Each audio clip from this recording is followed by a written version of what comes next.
ये कहानी मेरे पिताजी स्वर्गीय सरदार हरि सिंह जी रूपरा सीनियर एडवोकेट ने लिखी है। जिनके बारे में लिखी है एडवोकेट रज्जाक, उनको शायद वर्तमान में कोई भी अधिवक्ताओं ने ना देखा होगा। शायद सतीश चंद्र दत्त साहब जी ने देखा होगा, क्योंकि वो सीनियर हैं, वरिष्ठ हैं। कहानी ऐसी है। एडवोकेट रज्जाक वृद्धावस्था को पहुंच चुके थे, पर वकालत में उनकी रुचि अभी भी पूरी थी।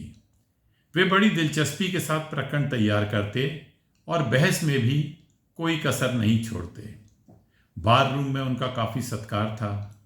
उनकी लियाकत के कारण प्रत्येक वकील उनसे सलाह लेता था और वे बड़ी ईमानदारी से, बड़ी दरियादिली से नए वकीलों को प्रत्येक प्रकरण के बारे में समझाते थे। घर में उनके पास कोई नहीं था।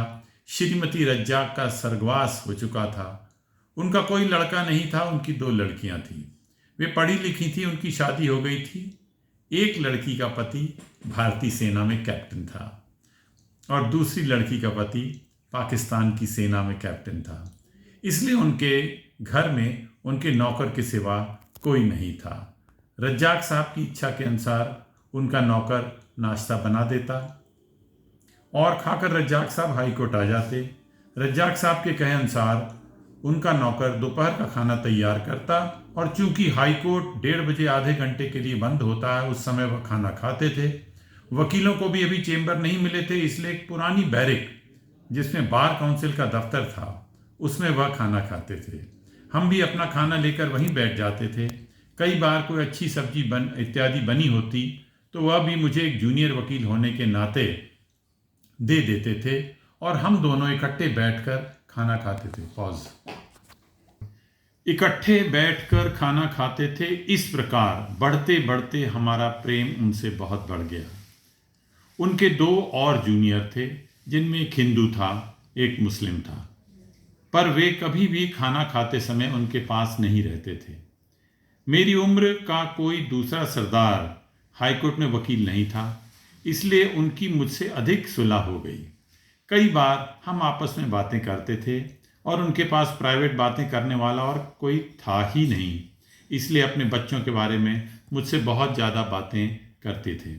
तदुपरांत हाई कोर्ट ने सीनियर वकीलों को चेंबर अलॉट कर दिए और उनका chamber senior advocate Dwivedi ji का चेंबर साथ साथ था और हम द्विवेदी साहब के चेंबर में किराए का मैं हिस्सेदार था।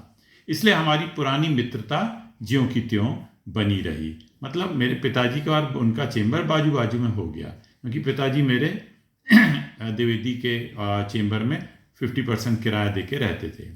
इतने में 1971 आ गया। भारत और पाकिस्तान की लड़ाई होने लगी।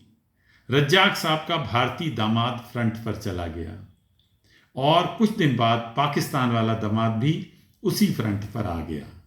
रज्जाक साहब के दोनों दामाद एक दूसरे के शत्रु के रूप में लड़ रहे थे। इन बातों से रज्जाक थोड़े बहुत चिंतित रहते थे। एक दिन की बात है, रज्जाक साहब ने अपने चेंबर के दरवाजे आधे बंद किए हुए थे। मैं जब वहां से निकला तो मैंने उनके चेंबर में थोड़ी रोने की आवाज़ सुनी। मैंने समझा किसी मुवक्किल से बातचीत कर मुवक्किल रो रहा है, साहब को अपनी गाथा सुना रहा है। पर मैंने देखा वहां किसी मुवक्किल की संभावना नहीं थी।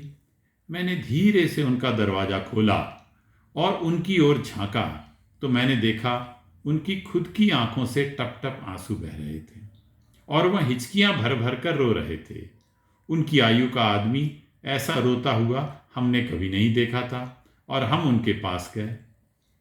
बड़ी विनम्रता से हमने उनसे बातचीत की, पर वे हमसे बातचीत करने के योग्य नहीं थे और बड़ी बड़ी आहें भर रहे थे। हमने 2-4 बार उनसे लगातार पूछा तो उन्होंने पास रखी हुई कुर्सी की ओर इशारा किया और मुझे बैठने के लिए कहा। और जब हम उस पर बैठ गए तो उन्होंने अपने आंसू पोंछे और बोले कि मैं आपको क्या बताऊं, रोज रेडियो में और अखबार में आता है इतने भारत के एवं इतने पाकिस्तान के मारे गए। हम क्या कहें, पाकिस्तान को जीतने के लिए नहीं कह सकते, लेकिन अपने दामाद की खैर तो मांगूंगा ही।